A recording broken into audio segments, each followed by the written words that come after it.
श्री रामचंद्र कह गए सिया से ऐसा कलयुग आएगा, मेरे नाम से सत्ता पाकर सबको आंख दिखाएगा, धर्मों पर लड़वाएगा और जाति पर बंटवाएगा, गरीबों के बच्चों की शिक्षा को रौंदा जाएगा। रामचंद्र कह गए सिया से ऐसा कलयुग आएगा, मेरे नाम से सत्ता पाकर सबको आंख दिखाएगा, धर्मों पर लड़वाएगा, जात में बंटवाएगा, गरीब बच्चों की शिक्षा को रौंदा जाएगा, जो शिक्षा को चाहेगा उसको मार भगाएगा, ऐसा करके वैसा करके अपना मकसद पाएगा। साथियों, ये कविता रूपी शायरी आज हमारे उत्तर प्रदेश के सदन से लेकर के सभी सोशल मीडिया पे ट्रेंडिंग चल रही है, क्योंकि इस कविता रूपी शायरी को मछली शहर की समाजवादी विधायक रागिनी सोनकर ने उत्तर प्रदेश के सदन में बोली है, जिसके बाद इनके शायरी रूपी प्रश्न पर शायरी रूपी जवाब भी मिला है और जवाब में माध्यमिक शिक्षा मंत्री गुलाब देवी ने दिया है।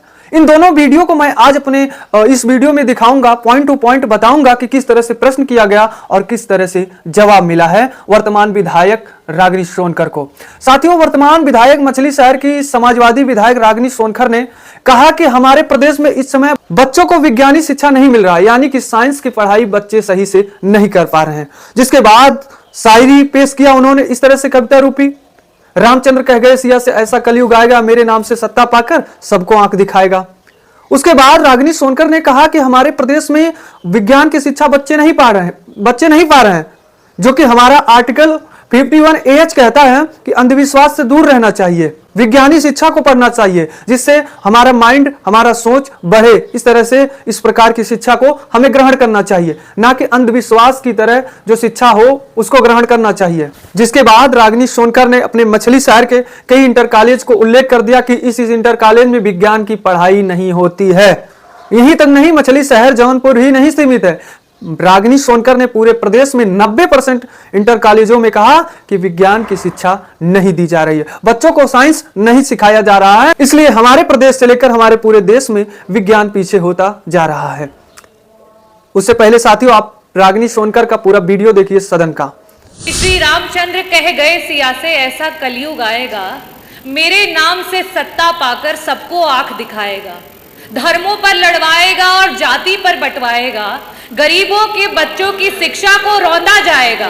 सुन लीजिए, गरीबों के बच्चों की शिक्षा को रौंदा जाएगा, जो शिक्षा को पाएगा, जो शिक्षा को चाहेगा उसको वो मार भगाएगा। पूरा करने दीजिए, और ऐसा करके वैसा करके बस अपना मकसद पाएगा। मंत्री जी, बस अपना मकसद पाएगा।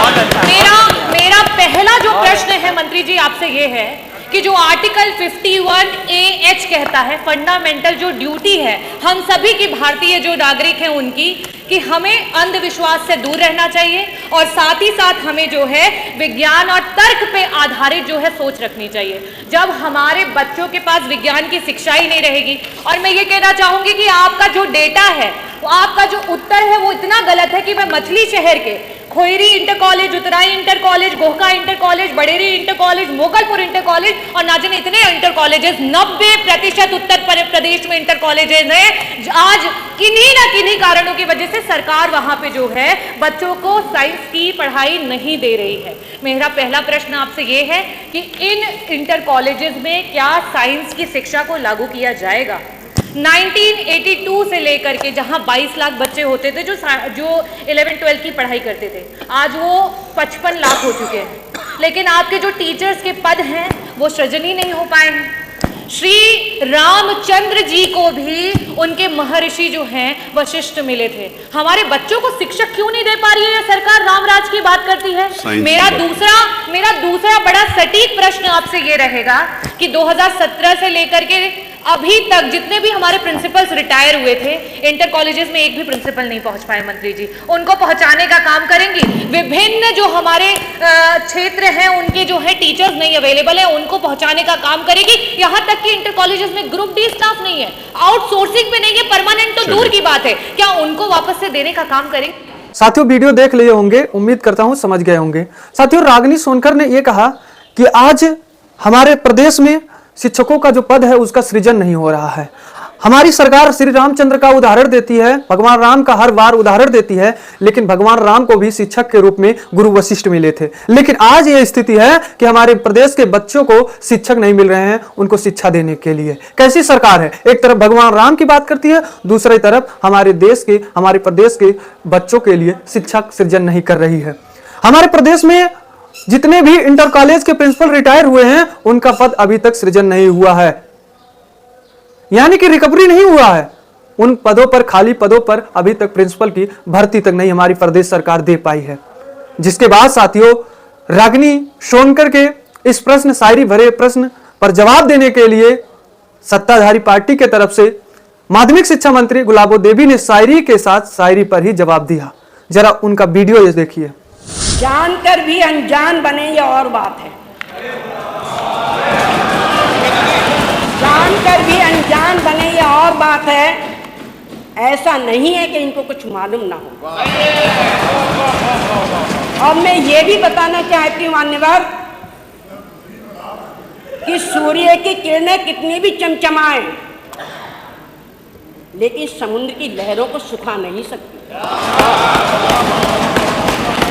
तो मैं ये बताना चाह रही हूँ कि जो सम्मानित सदस्य ने चिंता व्यक्त की है, उस संबंध में मान्यवर प्रदेश में 974 राजकीय कॉलेज संचालित हैं, जिनमें 3 राजकीय बालिका इंटर कॉलेजों को छोड़कर शेष 971 राजकीय बालिका इंटर कॉलेजों में बालक बालिका में विज्ञान संकाय का पद सृजन है और उसमें मान्यवर पढ़ाई की सुविधा है। पहला जवाब दिया है। दूसरा, मान्यवर प्रदेश में 487 अनुदानित इंटर कॉलेज संचालित हैं, जिसमें 2683 अनुदानित इंटर कॉलेजों में विज्ञान संकाय की पढ़ाई की सुविधा उपलब्ध है तथा 1404 अनुदानित इंटर कॉलेजों में विज्ञान संकाय की सुविधा उपलब्ध नहीं है। वो उपलब्ध इसलिए नहीं है कि प्रबंध तंत्र के आधार पर, प्रबंध तंत्र के आवेदन के आधार पर ये सुविधा उपलब्ध की जाती है। अभी तक किसी प्रकार का कोई भी उनके यहाँ से पत्रावली नहीं। उम्मीद करते हैं साथियों आप लोग इनका जवाब पर, जो शायरी के साथ जवाब दिया गया रागिनी सोनकर के प्रश्नों पर, वो आप लोग समझ गए होंगे। लेकिन साथियों अब कल्पना करिए कि अपोजिशन कह रहा है कि हमारे प्रदेश में शिक्षकों का पद खाली है, हमारे प्रदेश में विज्ञान की पढ़ाई नहीं हो रही, बच्चे साइंस नहीं पढ़ पा रहे हैं, तो विज्ञान कैसे बढ़ेगा, हमारे प्रदेश विज्ञान की ओर कैसे तरक्की करेगा। लेकिन वही सत्ताधारी पार्टी कह रहा, सत्ताधारी पार्टी में जुड़े जो मंत्री हैं वो कह रहे हैं हमारे प्रदेश में शिक्षकों का पद खाली ही नहीं है, जितनी आवश्यकता है उतने पद भरे हुए हैं, उतने शिक्षक हैं। हमारे प्रदेश के सभी इंटर कॉलेजों में, जो कि गुलाबो देवी ने एक डेटा दिया है, माध्यमिक शिक्षा मंत्री गुलाबो देवी ने एक डेटा दिया है कि इंटर कॉलेजों में विज्ञान की पढ़ाई होती है, इतने विज्ञान के अध्यापक हैं, इतने प्रिंसिपल हैं। लेकिन अपोजिशन कह रहा है कि खाली है, विज्ञान की पढ़ाई ही नहीं हो रहा है, विज्ञान पढ़ाने के लिए शिक्षक ही नहीं है। तो फिर क्या यहां पर दो प्रश्न खड़ा होता है, क्या जो अपोजिशन है वो जनता की वोट लेने के लिए झूठा डेटा दे रहा है, या फिर जो सत्ता में है क्या वो झूठा डेटा दे रहा है? क्या वोट के लिए दोनों अलग अलग डेटा आ रहा? जब अपोजिशन भी डेटा दे रहा है, अपोजिशन कह रहा है कि हमारा डेटा वर्तमान का डेटा है, आप इस पर रिसर्च करिए, जानकारी एकत्रित करिए, जो कि सत्य होगा। सच में अभी इंटर कॉलेज में जो है वैकेंसियां टीचर की खाली है, लेकिन सत्ताधारी पार्टी कह रहा भरा हुआ है, साइंस की पढ़ाई के लिए शिक्षक नियुक्त हैं, कहीं भी कोई पद खाली नहीं है। लेकिन साथियों अब इस पर आप लोग 3 पॉइंट पे जो है ध्यान दीजिएगा कि सत्ताधारी पार्टी झूठ बोल रहा है या फिर जो है विपक्ष झूठ बोल रहा है। आप 3 पॉइंट उल्लेख करिए। 3 में अगर पहला पॉइंट ये सोचिएगा, तर्क करिएगा कि अगर आपके घर में कोई बच्चा 10वीं या 12वीं की पढ़ाई कर रहा होगा या फिर ग्रेजुएशन कर रहा होगा विज्ञान से, तो उससे आप केवल एक प्रश्न ये करिएगा कि आप जिस कॉलेज में पढ़ रहे हो क्या वहां पर विज्ञान की पढ़ाई होती है? विज्ञान पढ़ाने के लिए क्या वहां पर शिक्षक हैं? क्या आप विज्ञान पढ़ रहे हो, विज्ञान पढ़ने के साथ साथ, थ्योरी पढ़ने के साथ साथ विज्ञान में शोध करने के लिए लैब में जाते हो? क्या आपके कॉलेज में लैब है?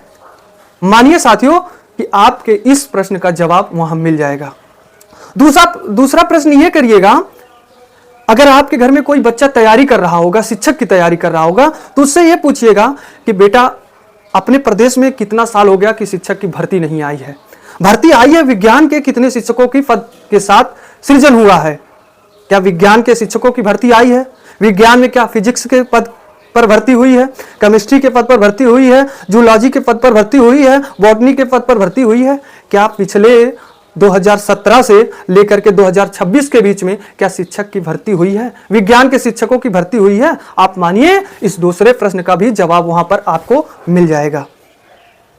वहीं तीसरा प्रश्न यह पूछिएगा कि क्या इस जो रागिनी सोनकर ने 2017 से लेकर 26 के बीच में उदाहरण दिया है कि शिक्षकों का सही सलामत से भर्ती नहीं हुआ, विज्ञान का पद खाली है, उस पर भी आप अपने बच्चों से यह प्रश्न पूछिएगा कि इस बीच में वैकेंसियां जब निकली शिक्षकों की तो कितने साल में कंप्लीट हुई, कितने पदों पर निकली और किस तरह से बच्चों के भविष्य के साथ खिलवाड़ हुआ, इसका भी प्रश्न आप रखिएगा अपने बच्चे के सामने। वहां पर आपका बच्चा जवाब तो जरूर देगा। वहां से आप समझ जाइएगा कि अपोजिशन झूठ बोल रहा है या सत्ताधारी पार्टी झूठ बोल रहा है, क्योंकि सत्ताधारी पार्टी कह रहा है कि हमारे प्रदेश में विज्ञान के शिक्षकों का पद खाली ही नहीं है, हमारे देश में, हमारे प्रदेश में शिक्षकों की भर्ती हो रही है, लेकिन अपोजिशन कह रहा है भर्ती नहीं हो रही है, विज्ञान की पढ़ाई नहीं हो रहा है। आपके इस दोनों प्रश्नों का जवाब वहां पर मिल जाएगा।